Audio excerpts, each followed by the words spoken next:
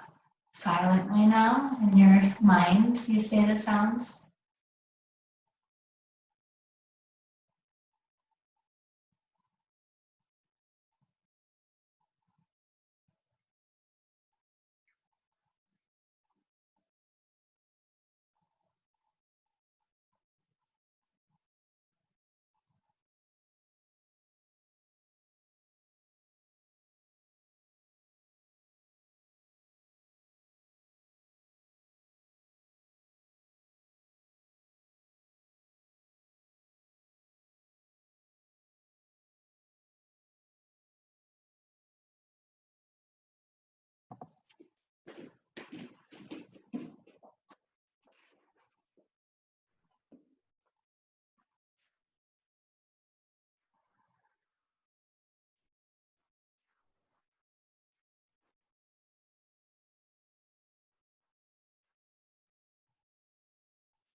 Beginning to whisper again.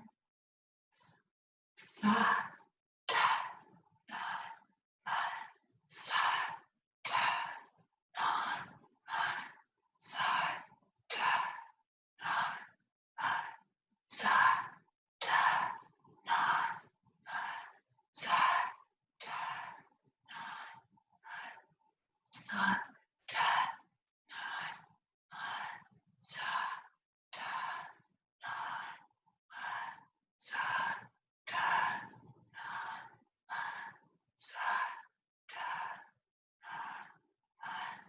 sa, ta, na, ma, sa, ta, na, ma, sa, ta, na, ma, sa, ta, na, ma, sa, ta, na, ma, sa, ta, na, ma, sa, ta, na, ma, sa, ta, na, ma, sa, ta, na, ma, sa, ta,